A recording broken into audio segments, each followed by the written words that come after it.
Mas eu queria abrir hoje o nosso Band News Station agradecendo a seleção da Argentina. Aí, como assim, Barão? Você tá maluco? Tá agradecendo a Argentina, né? O Brasil tomou um totó, um olé, um vareio, como você preferir chamar, 4-1 fora o baile, né? Mas eu de coração agradeço a seleção da Argentina. Por quê? Porque se não fosse esse vareio da seleção da Argentina ontem, digamos que fosse 2-0, um gol da Argentina no começo, um gol da Argentina no finalzinho, né? Ou se o Brasil conseguisse arrancar um empate heróico ontem no Monumental de Núñez, né? A situação da seleção brasileira ia continuar absolutamente a mesma, com um futebol que não consegue convencer ninguém, sem padrão tático, um catadão, né? Sabe aquela história? Casados contra solteiro, pega um, põe no ataque, onde você joga? Joga ali meio de lateral, então tá bom, então vai no gol. Sabe aquela história? Tava assim o Brasil. Mas ontem ficou claro, cristalino para o mundo inteiro, que o Dorival Júnior não tem mais a menor condição de continuar como técnico da seleção brasileira. Gente fina, o Dorival, um cara do bem, foi campeão pelo meu São Paulo, último título grande do Tricolor na Copa do Brasil e tal, mas não encaixou. Você não precisa ser especialista em futebol para entender que ontem, no Monumental de Núñez, jogando contra o atual campeão do mundo, não dava para botar só dois caras que nunca jogaram juntos no meio de campo contra 4 da Argentina que estão jogando há um tempão. Ontem, pela primeira vez na história, eu conhecia todos os jogadores da Argentina e não conhecia todos os jogadores do Brasil.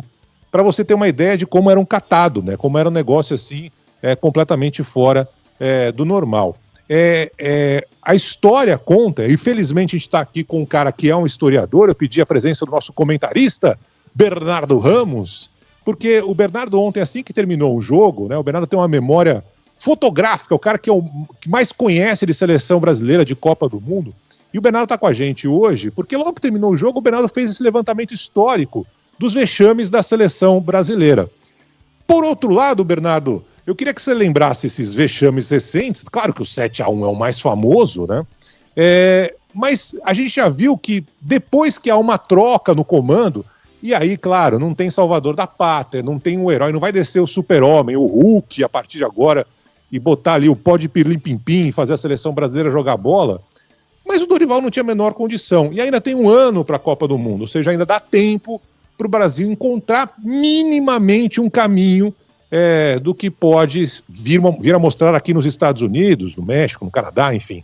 Bernardo, obrigado pela presença no estúdio da Band News FM. Queria que você falasse do totó, da história, né, desse totó que você estava contando ontem aqui no ar da Band News FM, dos vareios históricos do Brasil, e vislumbrar o que ainda dá de esperança para o torcedor brasileiro numa troca de comando com a queda do Dorival. Fala, Bernardo, bom dia. Bom dia, Barão. Um abraço a você, um abraço a Roberto e ao ouvinte da Rádio Band News FM. É o seguinte, Barão, o 7-1 é o hors concours, né? O Clóvis Bornai da história dos vexames. Para mim, o maior vexame da história do esporte, inclusive, né? De qualquer esporte. Você pega qualquer modalidade esportiva, não há um vexame como o 7-1. Dito isso, o Brasil vem se especializando em colecionar vexames. Perdeu em 2001, por exemplo, para Honduras na Copa América e Manizales na Colômbia. É bem verdade que era um time B do Brasil, mas perdeu para Honduras, né? Nas últimas Copas do Mundo, o Brasil ficou nas quartas de final. De 2006 para cá, foi eliminado por equipe europeia, né? 2006 para a França, 2010 para a Holanda, 2014, quando finalmente quebrou a barreira das quartas de final, tomou de 7. Em 2018, caiu para a Bélgica, estávamos na Rússia, inclusive. E em 2022 caiu para a Croácia. Ou seja, a seleção brasileira virou uma equipe da segunda prateleira, quiçá da terceira, do futebol mundial. O Brasil não é páreo mais para as principais equipes. E ontem foi um choque de realidade diante da Argentina, que é a atual campeã mundial, evidentemente, e tem uma das melhores seleções do mundo. Fico imaginando o Brasil jogando contra a Espanha, que é a atual campeã europeia, contra a França, campeã em 2018, vice-campeã mundial em 2022. Não há como. Urge a contratação, Barão, de um técnico estrangeiro.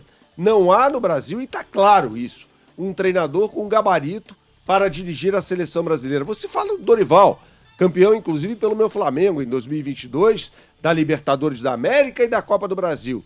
E vencedor, como você bem disse, da Copa do Brasil em 2023, pelo seu São Paulo Futebol Clube. Ou seja, é um técnico top aqui no Brasil. Mesmo sendo um técnico top no Brasil, comanda a seleção brasileira, mostra que não tem a menor condição, e a gente olha para o mercado aqui do Brasil e não tem ninguém. Não tem ninguém. O Tite, talvez o menos pior, já foi testado e foi reprovado em 2 Copas do Mundo. Então, pela primeira vez na história, não é bem na primeira vez na história, né? O Ramon Platter, um uruguaio, dirigiu a seleção brasileira nos anos 20. E Firpo Nunes, em 1965, um argentino, foi técnico do Brasil por um jogo. Né, um Brasil 3-0 no Uruguai, em que o Palmeiras representou a seleção brasileira. Então, efetivamente, pela primeira vez na história moderna do futebol brasileiro, há a necessidade de um técnico estrangeiro dirigir a equipe para pelo menos amenizar um vexame que é iminente na Copa do Mundo, que será disputada na América do Norte. Jorge Jesus, que teve uma excepcional passagem pelo Flamengo entre 2019 e 2020, já faz campanha pública. Tá falando para todo mundo que quer dirigir a seleção brasileira. Que venha, pois. O Jorge Jesus é o nome. O Felipe Luiz, que acabou de começar o trabalho dele no Flamengo, tá indo bem no Flamengo, mas ainda é muito jovem, né? Acabou de começar a pegar a seleção brasileira, meu amigo, é outra parada. O Bernardo, rapidamente, para todos os torcedores brasileiros hoje, a Roberta Russo hoje me ligou logo cedo indignada, dizendo é um absurdo o que a seleção brasileira não tá jogando. O Roberto tava bravo, eu falei, calma. Tem muita coisa pela frente. A gente já viu seleções indo muito mal, chegando mal em Copa do Mundo e conquistando o título, né? É possível essa virada, dá ainda, mesmo que não seja um salvador da pátria, mas alguém que arrume minimamente, porque jogador, teoricamente, o Brasil tem, né? Vinícius Júnior é o melhor do mundo, Rafinha, Rodrigo, enfim, o ataque do Brasil é bom. Ontem estava sem goleiro titular ou reserva não estavam jogando, enfim. Dá para dar um mínimo de esperança se algum treinador ali conseguir acertar a casa, Bernardo? Bom, para os supersticiosos de plantão, vale lembrar que o Brasil, quando foi campeão, nunca teve o mesmo técnico do início do ciclo para a Copa do Mundo. O Brasil sempre, quando foi campeão, trocou de técnico, né? Seja um ano. Em 70, por exemplo, o Zagallo assume a seleção 73 dias antes do início da Copa do Mundo e o Brasil monta, por meio do treinador, a melhor seleção da história do futebol. Como você bem disse, Barão, o Brasil tem alguns dos principais jogadores do futebol mundial. O Rafinha, nessa temporada no Barcelona, está jogando para ganhar a bola de ouro. Né? Vamos ver como é que o Barcelona vai desempenhar na Champions League, que é muito importante, tem um peso determinante para que um jogador conquiste a bola de ouro. E o Rafinha é o principal jogador do time. Rodrigo e Vinícius Júnior arrebentam no Real Madrid. Gabriel Magalhães forma a melhor dupla de zaga do mundo no Arsenal, ao lado do francês Saliba. Então o jogador tem. Tá claro isso. A questão precisa de um técnico que faça com que esses caras rendam na seleção aquilo que rendem nos clubes. E para mim, só um estrangeiro é capaz de conseguir essa proeza. Bernardo, prazer conversar contigo, é isso aí, a esperança é a última que morre, como diria a vovó, e seja o que Deus quiser a seleção brasileira sem Dorival Júnior. Eu não vou nem entrar na história da CBF, porque é confusão aí para dar e vender. A AFA, a Federação Argentina, também é uma zona, né? E mesmo assim a seleção está muito bem, obrigado.